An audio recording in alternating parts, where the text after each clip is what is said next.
नमस्कार विद्यार्थी मित्रों, अपने पहले तास में बूटी काकी तो लेखक परिचय और उसका पाठ का सारांश किया था। अभी पाठ बूटी काकी प्रेमचंद उसके लेखक है, तो बूटी काकी के पाठ आगे देखिए। बुढ़ापा बहुधा बचपन का पुनरागमन था। तो बुढ़ापा तो उसके बुढ़ापा फिर वापस आता है कि बुढ़ापा पुनरागमन तो वापस आना। तो बच्चे की जैसी उसकी स्थिति होती है तो बुढ़ापा उसका पुनरागमन हुआ करता है। बूटी काकी में जीभ के स्वाद के सिवा और कुछ भी नहीं था। उसके जीभ के स्वाद ही आते हैं और भी कुछ भी उसके पास नहीं था। बचपन जैसा है ऐसी तरह वह बूटी चाची वह रहती है। उसकी चेष्टाओं शेष थी, मात्र एक चेष्टाओं थी कि स्वाद ही उसकी चेष्टाओं मात्र थी। उसके पास न और कष्टों की ओर आकर्षित करने का रोने के अतिरिक्त कोई दूसरा सहारा भी नहीं था कि उसके पास रोने के सिवा उसके पास किसी का सहारा भी नहीं था। वह जब भी दुखी होती है तब वह रोने लगती है। वह उसके पास रोने के सिवा उसके पास किसी का सहारा भी नहीं था। समस्त इंद्रिय का हाथ और पैर जबान दे चुके थे कि सभी इंद्रियां उसकी थक चुकी थी और वह एकदम निर्वस हो गई थी। जमीन पर पड़ी रहती है, सारे दिन वह जमीन में ही सो रहती थी। घर वालों के बात उनकी इच्छा के प्रतिकूल नहीं था कि घर वालों के पास उसके इच्छा के प्रतिकूल वह नहीं रहते कि उसकी इच्छा वह नहीं मान्य रहती थी। घर वालों की जैसी इच्छा होती है वैसी इच्छाएं बनते हैं। उसकी इच्छा के प्रतिकूल वह विरुद्ध होती है। लेकिन भोजन का समय भी टल जाता है। कभी भोजन का समय होता है, कभी उसके बाद भी भोजन मिलता है। उसके भोजन भी कम मिलते हैं। बाजार से कोई वस्तु आती है तो भी उसके पास नहीं आती है, और आते हैं तो रोने लगती है और नहीं आते हैं तो भी रोने लगती है।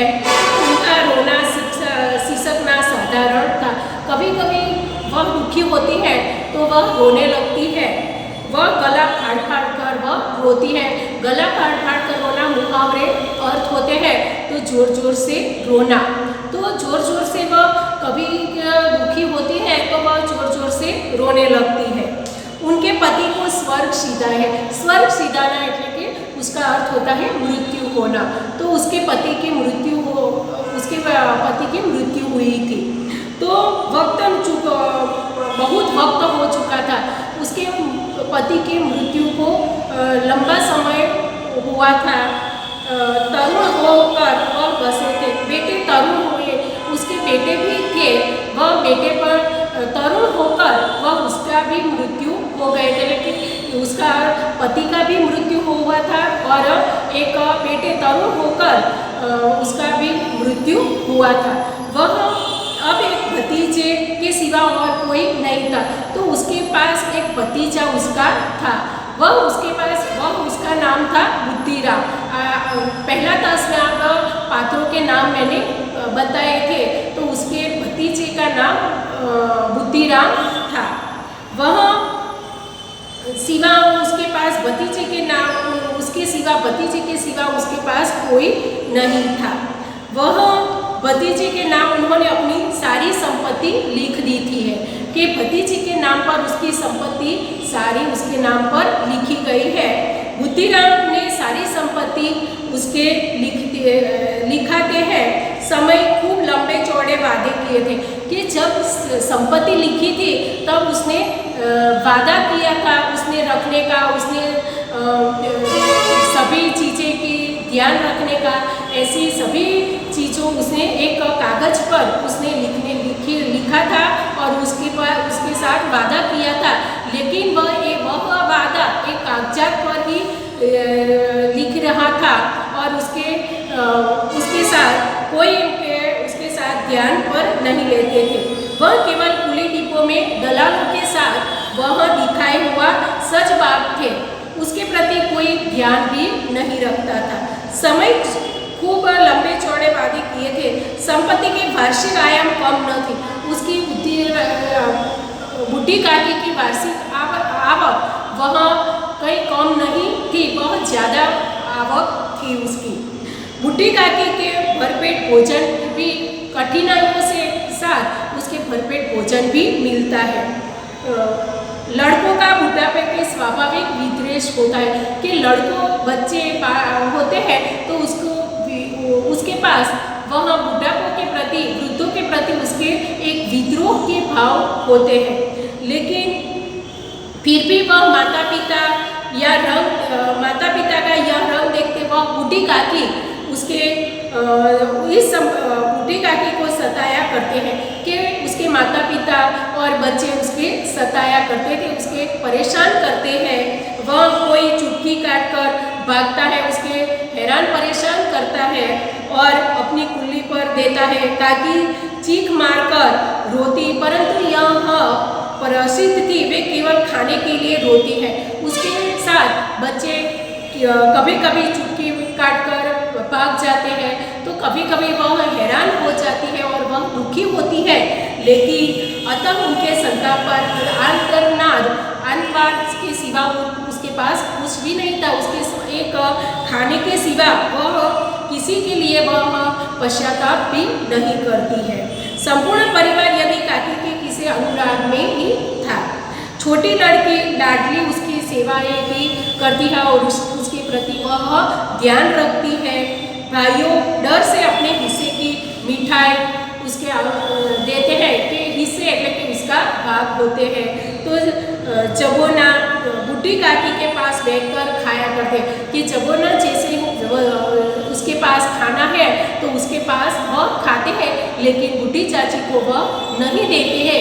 लेकिन एक लाडली एक लड़की थी, उसकी जो बुद्धिराम की एक छोटी लड़की, वह उसके सारे हिस्से उसके हिस्से से पास वह दे देती है। यही उसका रक्षणगार था, वह उसके एक रक्षणगार था। तो उसका सुरक्षित स्थान, रक्षणगार का मतलब होता है सुरक्षित स्थान, तो वह एक लड़की ही उसकी सुरक्षित रखती है। शरण उनकी लोलुपता के कारण महंगी पड़ती थी।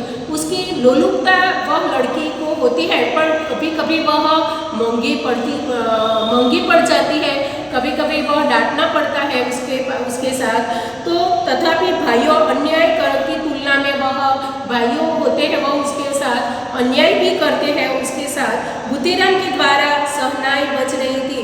तो बुद्धिराम के पास उसके लड़के के सुखराम था, तो उसका तिलक था, तो उसके साथ वह लड़की भी वह उसके साथ घर पर शरणाइयाँ बज रही थी। तो बुढ़ी काकी को उसे विस्मृण नेत्रों से गाने का रसास्वादन कर रही थी। वह गाना वह एक कोठरी के पास बैठकर वह गाना सुन रही थी। आज बुद्धिराम के बड़े लड़के मुखराम का तिलक भी था, तो तिलक के साथ उसके साथ गाना भी गाए जाते हैं, मेहमान भी आए जाते हैं और रसोई भी बनती है। तो उसके साथ भतीजे के मसालेदार सब्जी पक रही, उसके साथ भोजन पक रहा था, सब्जी पूड़ियाँ सभी चीज़ें उसके घर पर बनी रहती है। मसालों की सुगंध मात्र वह ले रही थी, तो फैली सुगंधों की सुगंध वह फैल रही थी, वह ये ले रही थी। बुढ़ी काकी अपनी कोठरी में वह बैठ रही थी और वह ये सुगंध और गीत गा रहे हैं उस सुनाई रही थी। वे मन ही मन सोच रही थी, इतनी देर हो गई कोई भोजन लेकर नहीं आए थे, कि इतना समय हुआ लेकिन कोई भोजन लेकर भी नहीं आए हैं। तो पुड़िया की कल्पना में पुड़ियों की तस्वीर नाचने लगी थी। उसके मन में सब्जियाँ पची पुड़िया सभी की उसके साथ मन में वह एक नाचने लगी थी। उसके मन खाने के लिए मन वह नाच रहा था, उसके मन खाने भी एक इच्छा व्यक्त कर रही है। फूली फाली नरम नरम होगी, क्योंकि पूरिया नरम नरम होगी, ऊंची होगी। वह कचौड़िया में अजवाइन इलायची महक आ रही है। वह पूड़ियों के साथ वह जरा हाथ लेकर देखती है, वह पुड़ियों जाने हाथ में होती है वही तरह वह हाथ में फैला रही है, और पोची है नरम होती है इसी तरह वह देख रही है। और वह देखते देखते इस प्रकार निर्णय करने की बुद्धि का कि इस टूट बैठकर हाथों में बल इतना ही धैर्य हुआ कि उसके पास वह खाने नहीं आए तो उसके पास धैर्य धीरे धीरे भी नष्ट होने लगे, धीरे धीरे धैर्य भी कम होने लगते हैं, और धीरे धीरे रेखती हुई वह खसती खसती अथवा रेखती रेखती पास बैठी।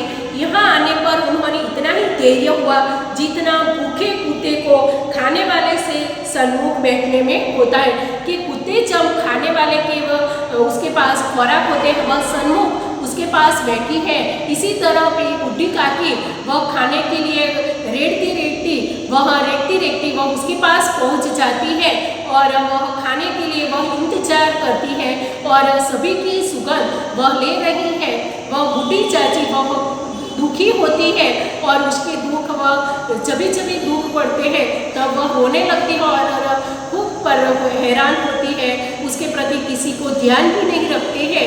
यह पाठ दूसरे तास में वह यहीं पर आप रुक जाइए, और तीसरे तास में आप पाठ अगले देखेंगे, और बुढ़ी काकी के शब्दार्थ और लेखक परिचय आपने दिए, और बुढ़ी काकी के उसके साथ कैसा व्यवहार होता है, और बुढ़ी काकी के प्रति उसकी कैसी घृणा भावना होती है, बच्चों को, माता पिता को और वृद्धों के प्रति उसके भाव कैसा होता है।